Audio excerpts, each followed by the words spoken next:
भाई साहब, भैया भैया भैया, good evening to all of you.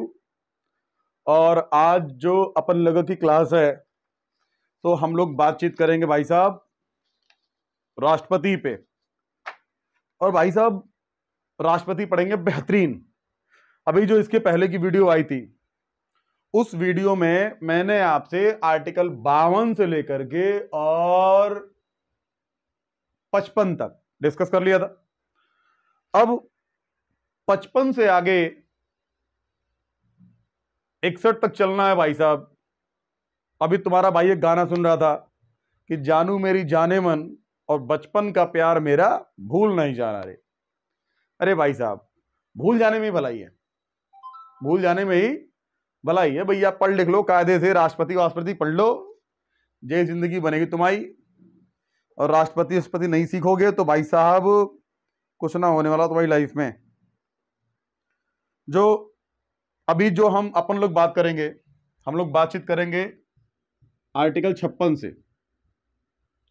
हम लोग बातचीत करेंगे आर्टिकल 56 से बातचीत करेंगे भाई साहब। आर्टिकल 56 से बातचीत करेंगे, 56 से। तो भैया बात यह है कि जो राष्ट्रपति है उसके कार्यकाल की बात की गई है इसके अंदर। किसके अंदर? आर्टिकल 56 के अंदर। कि भैया जो राष्ट्रपति होगा उसका कार्यकाल, राष्ट्रपति का कार्यकाल, इसका मतलब क्या है भाई? कि जो एक राष्ट्रपति हमने चुना हुआ है, जो इलेक्ट होकर के महोदय आए हैं, उनका कार्यकाल भैया तो होगा 5 वर्ष का। कितने वर्ष का होगा? 5 वर्ष का होगा। 5 वर्ष का होगा। राष्ट्रपति का कार्यकाल 5 वर्ष का होगा। और जो 5 वर्ष का कार्यकाल होगा, ये कार्यकाल उस दिन से गिना जाएगा जिस दिन वह अपने ऑफिस में शपथ लेंगे। जिस दिन राष्ट्रपति अपने पद की शपथ लेता है, या आप कह सकते हो कि जिस दिन वह अपने कार्यालय में पहली बार बैठता है, उस दिन से लेकर और अगले 5 वर्षों तक उसका कार्यकाल होगा। ये सिंपल सी बात है। लेकिन बच्चा पार्टी, राष्ट्रपति का कार्यकाल उसके पहले भी समाप्त हो सकता है। कुछ राष्ट्रपति ऐसे हो सकते हैं जो 5 साल तक अपने पद पर न रहे हो, यानी कि उनका कार्यकाल 5 साल से 5 वर्ष से पहले भी समाप्त हो सकता है। 5 वर्ष से पहले भी समाप्त हो सकता है, लेकिन उसके लिए कुछ कंडीशंस हैं भैया। कंडीशंस है भाई साहब, कंडीशन है। और वो कंडीशंस क्या हैं? क्या है वो कंडीशंस? तो भैया देखो, अगर मान लो भाई साहब राष्ट्रपति बन गए और 5 साल के पहले ही, 5 वर्ष के पहले ही उनकी मृत्यु हो जाए, उनकी मृत्यु हो जाए, तो एक बात बताइए कि कार्यकाल तो 5 वर्ष के पहले समाप्त हुआ कि नहीं हुआ?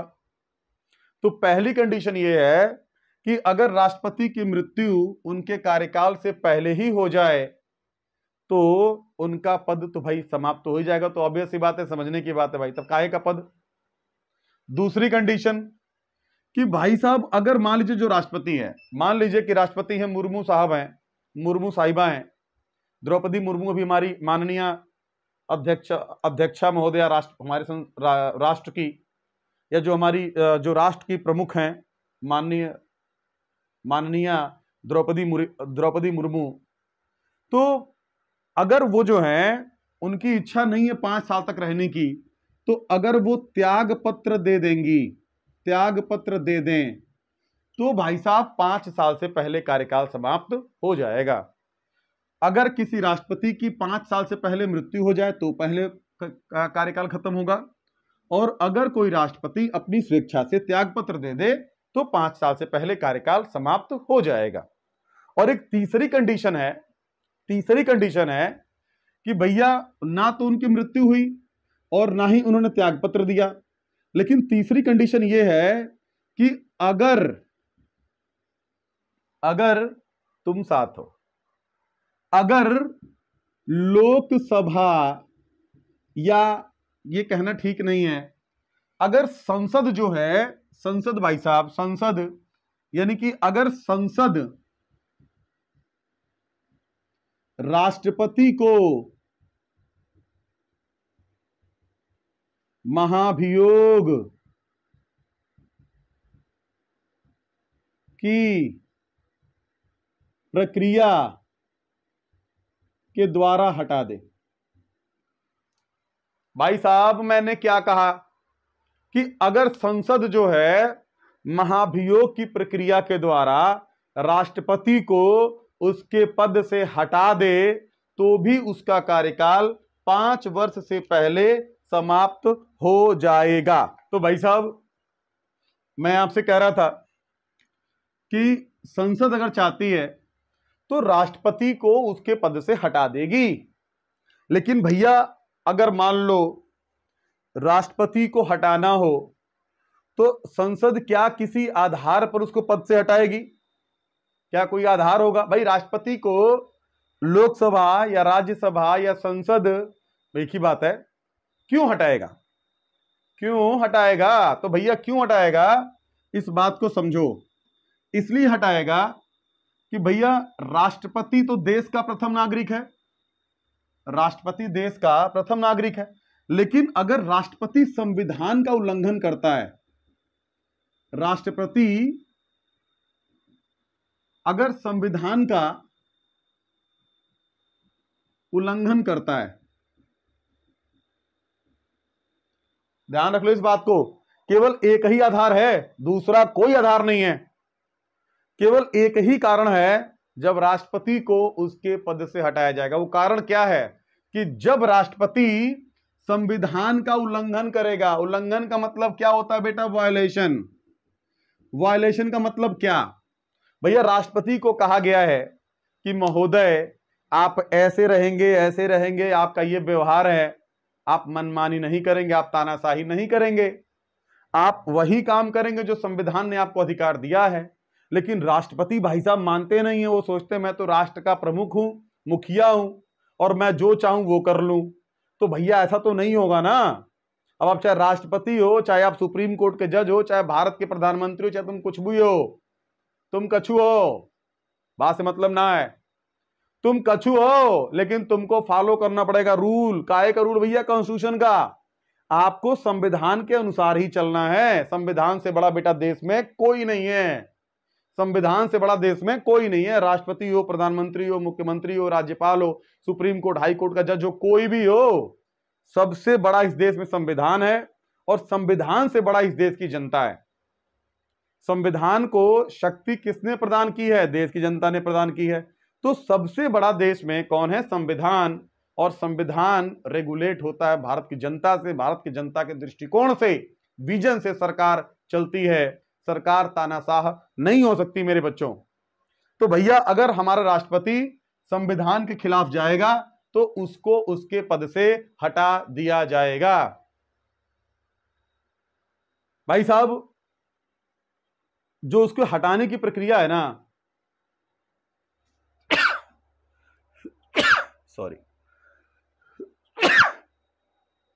जो उसको हटाने की प्रक्रिया है, इसको बोलते हैं महाभियोग। इंग्लिश से बोलते हैं इंपीचमेंट। इंपीचमेंट, ये इंपीचमेंट क्या है? महाभियोग क्या है भाई साहब? तो महाभियोग वो प्रोसेस है जिसके द्वारा राष्ट्रपति को उसके पद से हटाया जाता है। महाभियोग वो प्रोसेस है जिसके द्वारा राष्ट्रपति को उसके पद से बच्चा हटाया जाता है। और जो महाभियोग की प्रक्रिया है, जो महाभियोग का प्रोसेस है, वो क्या है, कैसे है, जरा हम लोग उसे एक बार देखेंगे। देखो भैया, जो महाभियोग की प्रक्रिया है, पहली बात तो ये भारत के संविधान में यूएस के संविधान से लिया गया है। यूएस के संविधान से लिया गया है। जो ये संविधान लिया गया यूएस के संविधान से, जो ये प्रोसेस लिया गया है, इसमें क्या प्रोसेस है? जैसे मान लीजिए कि राष्ट्रपति संविधान का उल्लंघन करता है, तो भैया तरीका क्या, उसको समझ लो। ये मान लो लोकसभा है और ये राज्यसभा है।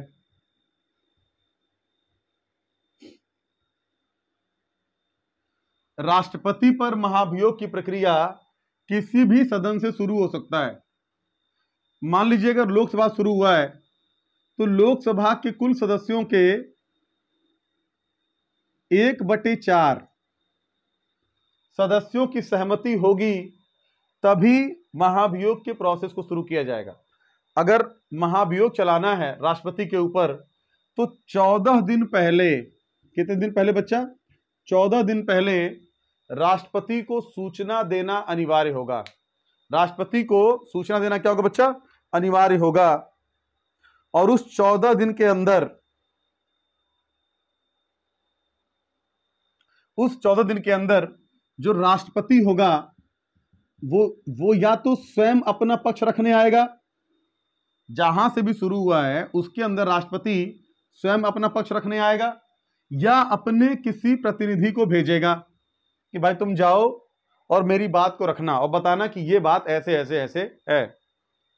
जिस सदन में महाभियोग की प्रक्रिया शुरू हुई है, यदि वह सदन राष्ट्रपति के प्रस्ताव से सहमत है, राष्ट्रपति के अपने जो उन्होंने विचार रखे उससे सहमत है, तो महाभियोग की प्रक्रिया को निरस्त कर सकता है। और अगर सहमत नहीं है तो महाभियोग की प्रक्रिया को जारी रखेगा, महाभियोग की प्रक्रिया को जारी रखेगा। तो अब जब यहां से प्रस्ताव जारी रखा जाएगा तो यहां पर जितने भी लोग मौजूद होंगे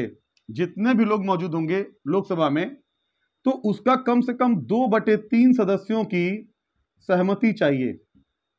2/3 सदस्यों की सहमति। मेरी बात को बहुत ध्यान सुनना बेटा, बहुत ज्यादा इंपॉर्टेंट चीज है ये। महाभियोग की प्रक्रिया लोग समझ नहीं पाते हैं, लोग समझा नहीं पाते हैं। बहुत बहुत कायदे की बात बता रहा हूं, मेरी बात को ध्यान सुनना। जो लोकसभा है चाहे राज्यसभा है, तो जहां पर भी प्रस्ताव शुरू हुआ है तो जितने भी लोग प्रेजेंट हैं, वो प्रेजेंट लोग जो हैं उसमें से 2/3 सदस्यों की सहमति जरूरी होती है। जैसे मान लीजिए मैं क्या कह रहा हूं कि अगर लोकसभा के अंदर 543 सीट है तो 543 में से मान लीजिए किसी दिन 500 लोग आए हुए हैं, सदस्य प्रेजेंट हैं, 43 एब्सेंट है, तो 500 का 2/3 आपको मतलब राष्ट्रपति के विपक्ष में मत पड़ना चाहिए कि हाँ भाई राष्ट्रपति पर महाभियोग की प्रक्रिया सही है। तो 2/3 का मतलब क्या, 1000 को आप भाग दोगे भाई, 500 दूना 1000 और 1000 बटे करोगे 3, तो भैया ये हो जाएगा 333.3। मतलब कम से कम 334 वोट जो है इस बात के पक्ष में होना चाहिए कि हाँ राष्ट्रपति पर महाभियोग चलना चाहिए। और जो ये 333 वोट मिल रहा है, ये देखा जाएगा कि क्या ये टोटल जो सदस्य हैं, जो टोटल मेंबर है 543, ये क्या इसके 50% +1 से अधिक है कि नहीं है। जो 2/3 है, आया है रिजल्ट 2/3 कितना आया, 333, तो क्या ये टोटल के आधे से एक अधिक है कि नहीं है।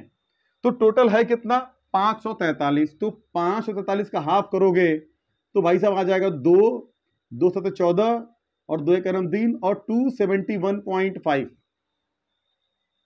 यानी कि 272.5 होगा। 272.5 भाई, 2 दूना 4, 2 7 14 और 2 1 2, 1.5 ही आएगा, सॉरी 271.5।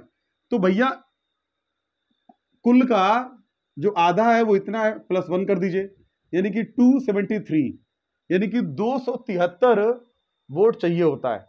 यानी कि 50% +1 से एक अधिक है तो 273 चाहिए होता है। तो भाई साहब ये देखो मिला कितना है, 333 वोट पक्ष में है राष्ट्रपति को हटाने के, तो ये बिल पास हो जाएगा। यहां से पास होने के बाद ये बिल दूसरे सदन में जाएगा, राज्यसभा में। राज्यसभा में भी सदन इसकी जांच करेगा, सदन राष्ट्रपति पर लगे आरोप की जांच करेगा और राष्ट्रपति पर लगे आरोप की जांच करेगा। अगर राज्यसभा सही पाता है कि हाँ ये मैटर सही है, महाभियोग होना चाहिए, तो ये सदन भी उपस्थित सदस्यों के 2/3 मत से प्रस्ताव को पारित करेगा। 2/3 मत से प्रस्ताव को पारित करेगा।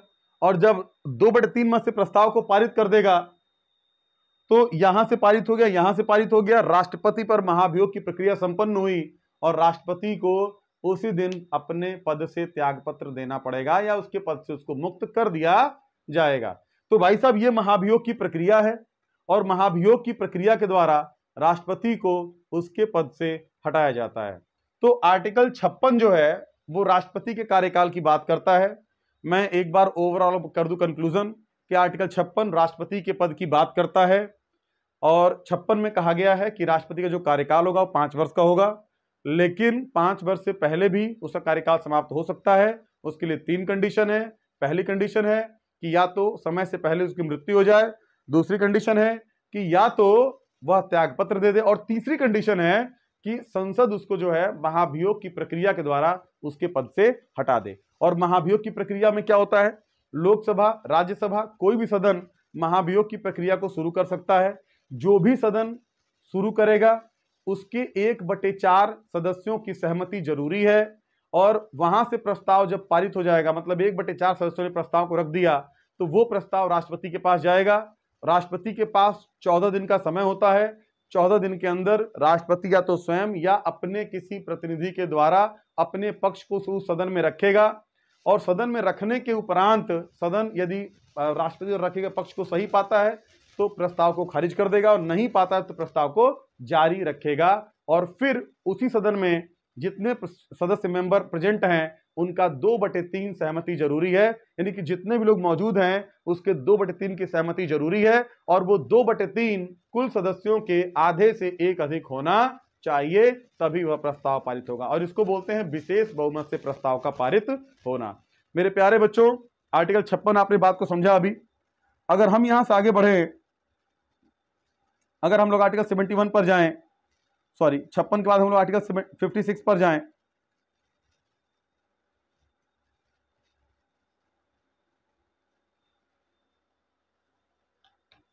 आर्टिकल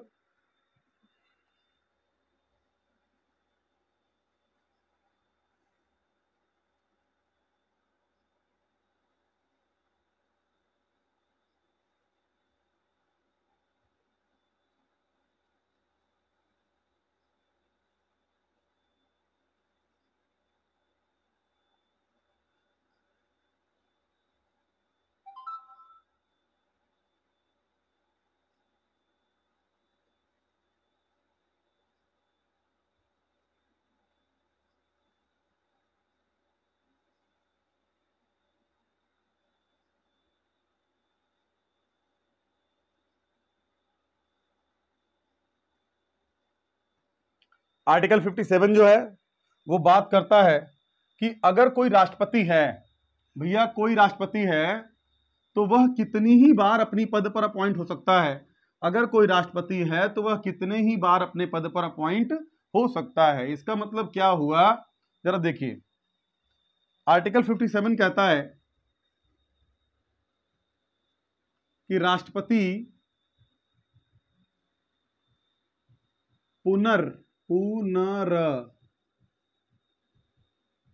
निर्वाचन के लिए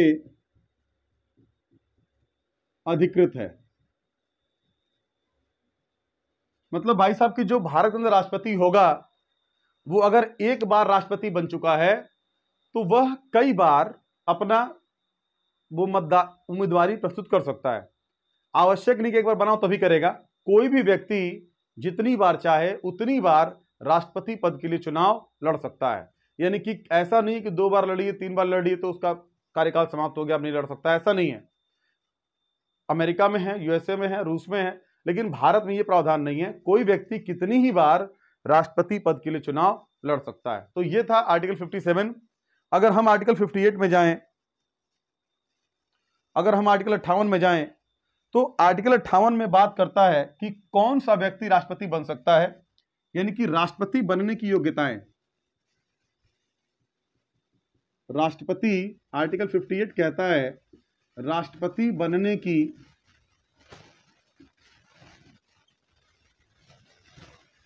योग्यताएं।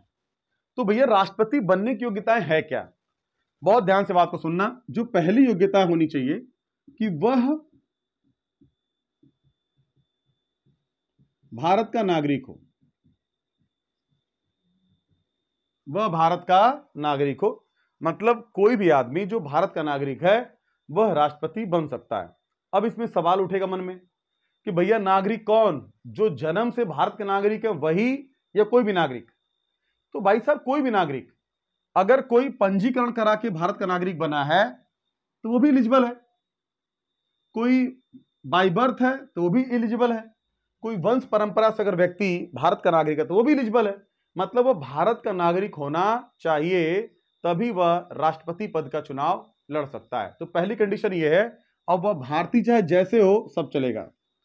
दूसरा कंडीशन कहता है कि वह 35 वर्ष की आयु पूरी कर चुका हो, 35 वर्ष की आयु पूरी कर चुका हो। इसका मतलब यह है कि वो व्यक्ति जो कम से कम 35 साल का है वो भारत का नागरिक बनेगा, वो भारत का राष्ट्रपति बनेगा।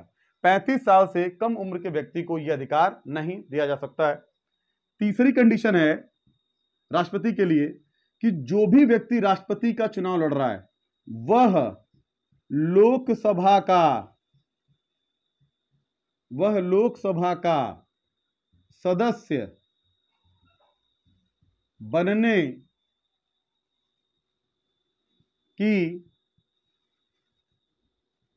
योग्यता रखता हो। भैया ध्यान से बात सुनना, राज्यसभा की नहीं, लोकसभा का सदस्य बनने की योग्यता रखता हो, लोकसभा का सदस्य बनने की योग्यता रखता हो। तो लोकसभा का सदस्य बनने के लिए अनेक योग्यताएं हैं, अनेक योग्यताएं हैं।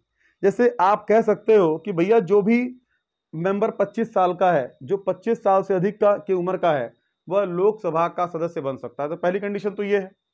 दूसरी बात यह, बाबू पढ़ लो, राजकुमार पढ़ लो बच्चा प्लीज, तुम्हारा पढ़ाई मन लग रहा है ना बेटा, समझ रहा हूं मैं सब, पढ़ लो। भाई साहब लोकसभा का सदस्य बनने के लिए तमाम योग्यताएं हैं, और उसमें पहली योग्यता यह है, जैसे आप देख सकते हो कि भाई 25 साल की उम्र पूरी हो चुकी हो, तो राष्ट्रपति के लिए तो 35 रखा गया है। तो अगर कोई व्यक्ति 35 साल का है तो वो ऑटोमेटिकली लोकसभा का सदस्य बनने की योग्यता रखता है, मतलब वो 25 साल पूरी कर चुका है। दूसरी बात यह है कि अगर कोई व्यक्ति चुनाव लड़ता है लोकसभा का, तो पूरे भारत के अंदर किसी न किसी संसदीय क्षेत्र में, विधानसभा क्षेत्र में मतदाता सूची में उसका नाम होना चाहिए। मतलब ये भैया कि कोई भी व्यक्ति जो लोकसभा का चुनाव लड़ना चाहता है उसको जो है पूरे भारत में इलेक्शन कमीशन के द्वारा कहीं ना कहीं वो उसका नाम रजिस्टर्ड होना चाहिए, यानी कि उसका नाम इलेक्शन कमीशन के पास होना चाहिए, उसके मतदाता सूची में उस व्यक्ति का नाम होना चाहिए। मतलब पूरे भारत में कहीं ना कहीं वो रजिस्टर्ड होना चाहिए। अगर आप पूरे भारत में कहीं भी रजिस्टर्ड नहीं है तो ना तो आप भारत में चुनाव मतदान कर सकते हैं और ना ही आप चुनाव लड़ सकते हैं। तो वो भी कंडीशन है। जैसे तीसरी कंडीशन ये है कि भाई साहब कोई भी व्यक्ति है, अगर वो किसी मामले में 2 वर्ष से अधिक की सजा पाया है तो 6 वर्ष तक वह चुनाव नहीं लड़ सकता है। 2 वर्ष से ऊपर की सजा का मतलब गंभीर मामला है, गंभीर मामले में वह दोषी है, तो ऐसी स्थिति में वो चुनाव 6 वर्ष तक नहीं लड़ सकता है। तो ये भी इस पे लागू होता है। और चौथी कंडीशन ये है कि लोकसभा का सदस्य वही आदमी हो सकता है जो किसी लाभ के पद पर न हो। लाभ के पद पर का मतलब क्या है कि अगर कोई व्यक्ति जो है, जैसे मान लीजिए सरकारी नौकरी में है, भाई आपका पुलिस में है या प्राइमरी का मास्टर है या बैंक में है या अन्य किसी लाभ के पद पर आर्मी में है, तो वो तब उस कंडीशन में चुनाव नहीं लड़ सकता है। लेकिन मजे की बात यह है बच्चों, जो सबसे इंटरेस्टिंग बात यह है कि राष्ट्रपति का पद, मुख्यमंत्री का पद, विधायकों का पद, सांसदों का पद, ये सब लाभ के पद में नहीं आते हैं, ये सब लाभ के पद में नहीं आते हैं। राज्यपाल का पद ये लाभ के पद में नहीं आता है। अगर आप इन पदों पर हैं तो आप चुनाव लड़ सकते हैं। तो भैया हमारी संसद है, अपने मन से रेल रही, जहां मन करे वहां, अपने अनुसार सुविधा बना रखी सारी व्यवस्था कि अगर आप सांसद है तो दोबारा चुनाव लड़ सकते हैं।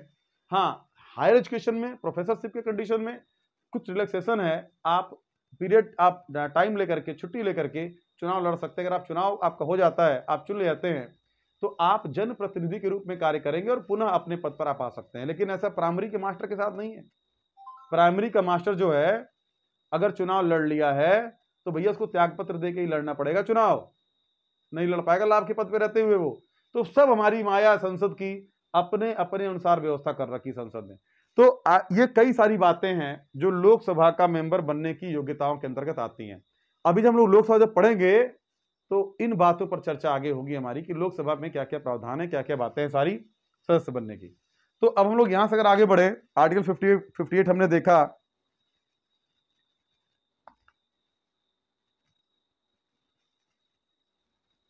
भैया आर्टिकल जो 49 है 59 है, तो आर्टिकल 59 में जो है राष्ट्रपति का जो कोई अगर उम्मीदवारी करना चाहता है तो उसके लिए कुछ आवश्यक कंडीशंस की बात की गई है। आवश्यक कंडीशंस क्या है भाई साहब, एक छोटी सी बात समझना, हम आर्टिकल 59 को अभी समझेंगे थोड़ी देर में, लेकिन उसके पहले जो है एक दो बात मैं आपसे करना चाहता हूं। जैसे वो एक दो बात क्या हो सकती है, बात ये बच्चा कि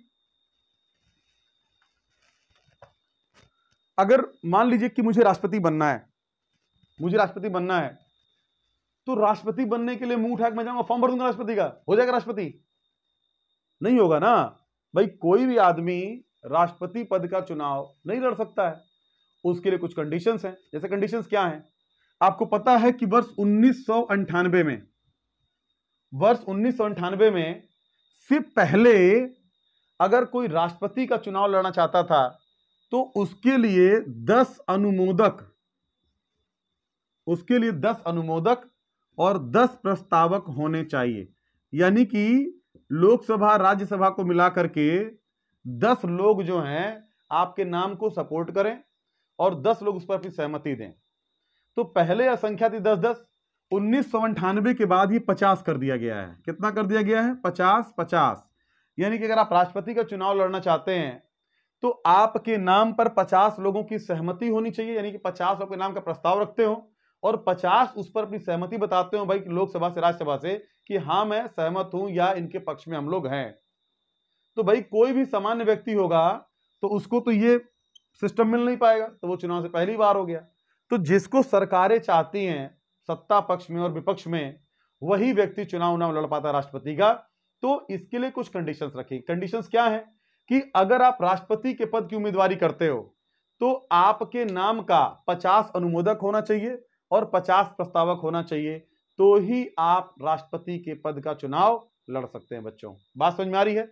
तो आर्टिकल 59 राष्ट्रपति पद की उम्मीदवारी के लिए कुछ कंडीशंस की बात करता है, और वो कंडीशंस क्या है? 50 अनुमोदक और 50 प्रस्तावक इस कंडीशंस में रखे गए हैं। ठीक है बच्चों, अगर हम लोग यहां से आगे बढ़े तो आर्टिकल जो है 60, अगर हम आर्टिकल 60 की बात करें, अगर हम संविधान के आर्टिकल 60 की बात करें तो भैया आर्टिकल 60 क्या कहता है?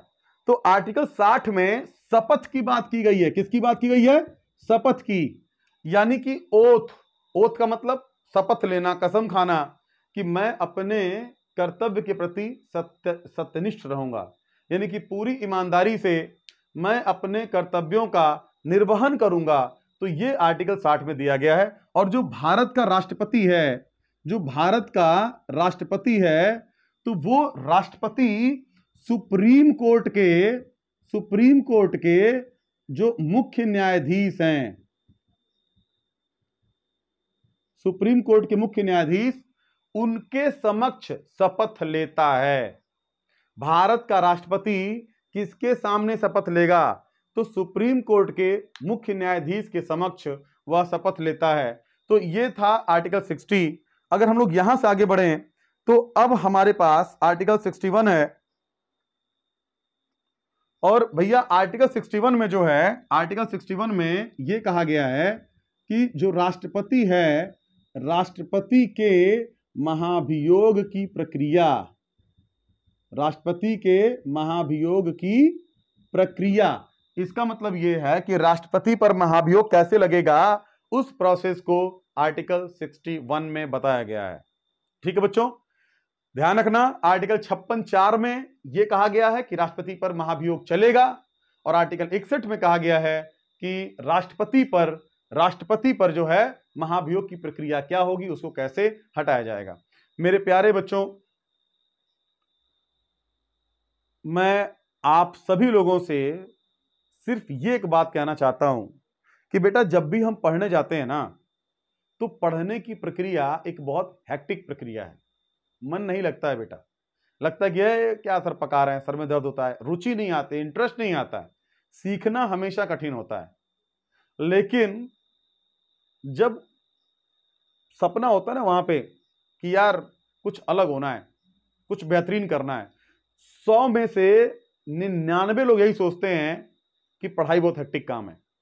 और उस 100 में से जो एक बच्चा ये सोचता है कि नहीं मुझे कुछ अलग होना है, मैं भीड़ से अलग हूं, तो बेटा वो त्याग करता है, वो परिश्रम करता है, वो पढ़ता है, वो लिखता है, वो सीखता है, वो संघर्ष करता है, वो मौज में जीवन नहीं जीता है बेटा।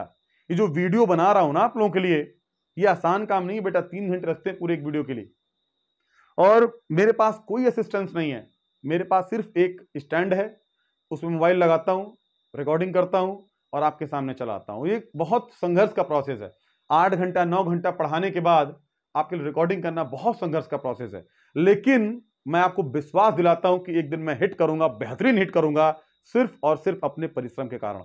आप भी हिट करोगे सिर्फ और सिर्फ अपने परिश्रम के कारण। तो बच्चों जी जान लगा दो, 25 मिनट 30 मिनट की वीडियो है, पूरा देखा करो बेटा, नोट्स बनाया करो, लिखा करो, जहां दिक्कत है क्लास में आके पूछा करो, संघर्ष करो, तुम्हें सफलता से कोई रोक नहीं सकता है। चलो वीडियो को शुरू करते हैं। Thank you so much guys, bye bye, take care, will see you later. Okay guys, thank you.